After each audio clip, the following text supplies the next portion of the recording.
Oi pessoal, tudo na graça? Eu espero que esteja tudo na graça do nosso bom Deus. E por falar em graça, você sabe o que significa graça? Graça significa favor não merecido. E aí, quanta graça nós não temos recebido desde que nascemos em toda a nossa vida? Apesar de passarmos por grandes desafios e tribulações, a graça de Deus é algo que nos acompanha todos os dias de nossa vida. Bom, mas não é sobre isso que a gente vai falar hoje.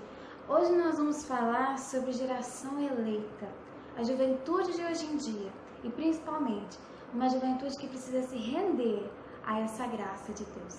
Continue assistindo esse vídeo, eu tenho certeza que o Espírito Santo vai falar muito com você e que nós vamos aprender coisas grandiosíssimas juntos. Vem comigo!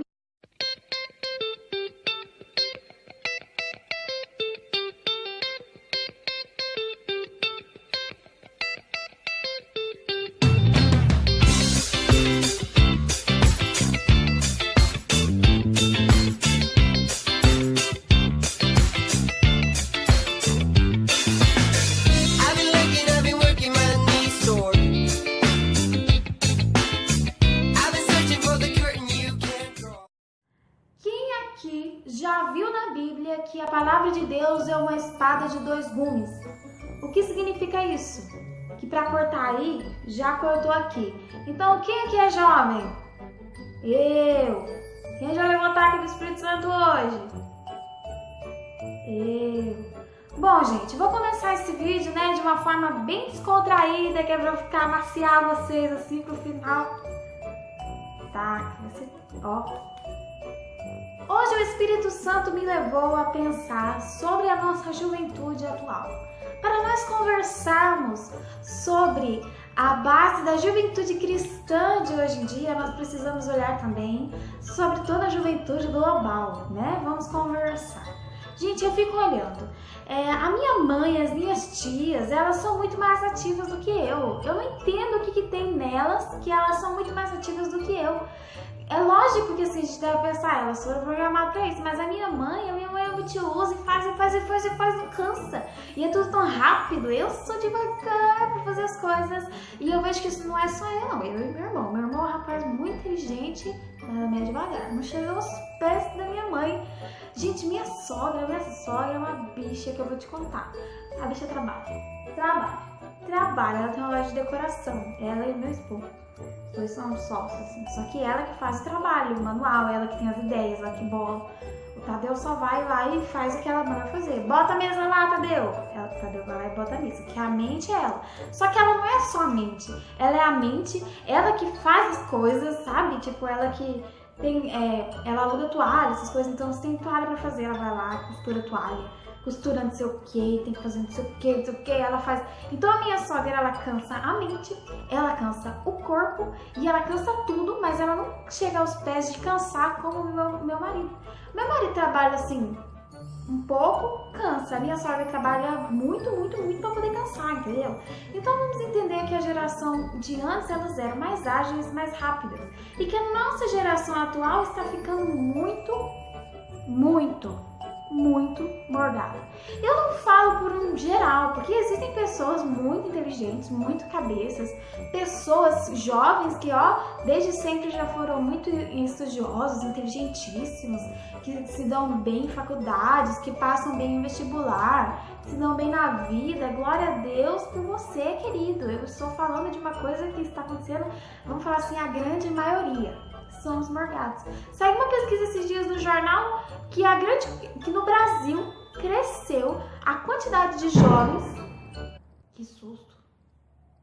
Foi um foguete. Que foguete de fogos, Que no Brasil cresceu a grande quantidade de jovens que não estudam e nem trabalham e que ainda moram na casa dos pais. Gente, o que está acontecendo com a nova geração brasileira? E vamos falar assim, Tomara que no âmbito mundial não esteja assim, mas eu acredito, talvez esteja, Vamos falar do Brasil. É claro que nós podemos levar em consideração o governo e blá. Existem N situações, nós estamos vendo que a nossa juventude brasileira está afundando. Outro fato, Os filhos de antigamente respeitavam muito mais os pais do que hoje em dia. Antes, os filhos tinham temor ou medo dos pais. Eles não mal respiravam perto dos pais. Não era bom? Não era. Mas respeitava mais os pais, sabe? Tinha temor. Hoje em dia é filho querendo dar de dedo na cara de pai, é filho batendo na cara de mãe.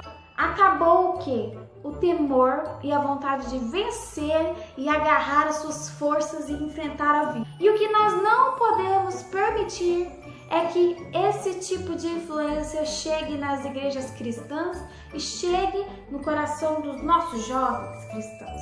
Porque a palavra de Deus diz que nós estamos no mundo, mas nós não somos do mundo. A palavra de Deus também diz para a gente não se acomodar com esse mundo, não vos acostumeis com esse mundo, mas transformai. Então, jovem, não leve para dentro de si a realidade natural mundana, mas leve para si o que a palavra de Deus diz a respeito dos jovens. O que a palavra de Deus diz a respeito dos jovens? Jovem, eu vos escolhi, porque sois fortes e já tendes vencido o maligno. Jesus diz que jovem é morgado. Jesus diz que jovem não trabalha, não estuda e ainda mora na casa dos pais? Não. Jesus diz que o jovem não tem força para vencer e para querer crescer? Não. Jesus disse que você jovem, que eu jovem, sou forte. Outra coisa, gente, que nós vamos falar a respeito de temor agora. Porque se o jovem ele não tem temor nem pelos pais, imagina por Deus. Eu acho engraçado o jovem que diz que ama Cristo, que tem temor por Deus, que chora lá na frente do púlpito quando recebe oração, mas que não tem um pingo de temor pelo pai e pela mãe dentro de casa e que dá de dedo na cara da mãe, que grita com a mãe e com o pai. Que coisa feia. Isso significa que o temor da igreja cristã jovem, vamos falar brasileira, acabou. Mas a gente não pode deixar que isso se acabe. Porque nós vamos lembrar agora, eu vou falar o nome de algumas pessoas e você depois vai analisar o que tem em comum nessas pessoas. Vamos lá, mais ou menos por ordem cronológica. José, Daniel, Sadraque, Mesaque, Abednego, Davi, antes de Davi teve Samuel também, os apóstolos, Maria veio antes dos apóstolos. O que tem em comum entre essas pessoas? Todos eram jovens. A palavra de Deus diz que Maria tinha 15 anos quando o anjo do Senhor veio e disse que ela geraria o Filho de Deus. Ai, mas é lindo, eu também aceitaria gerar Jesus. Será que aceitaria? Já pensou nos obstáculos e nos desafios que Maria teve que passar, gente? Maria sabia que ela ia gerar um filho pelo qual ela choraria amargamente, porque esse filho sofreria pelas dores do mundo. E Maria foi lá e se rendeu à vontade de Deus. O que tem em comum entre essas pessoas, além de que elas eram jovens, é que elas tinham temor a Deus, a vontade do seu Deus. José teve a oportunidade de negar ao seu Deus e de se render a outros deuses. A oportunidade não, ele foi até obrigado a se render a outros deuses, mas ele não se rendeu e permaneceu fiel ao seu Deus, no qual o seu Deus, também sendo fiel a ele, o colocou como governador do Egito. E Daniel, gente, foi jogado na cova dos leões. Lá ele podia ter negado seu Deus, blasfemado, mas ele continuou fiel e acreditou que seu Deus o cuidaria mesmo ali no meio dos leões. E adivinha o que aconteceu? No outro dia foram lá e Daniel estava intacto. Daniel também foi provocado a negar o seu Deus e adorar a outros deuses, mas não fez isso e continuou fiel ao seu Deus. E se tornou um homem, um braço direito do rei Nabucodonosor.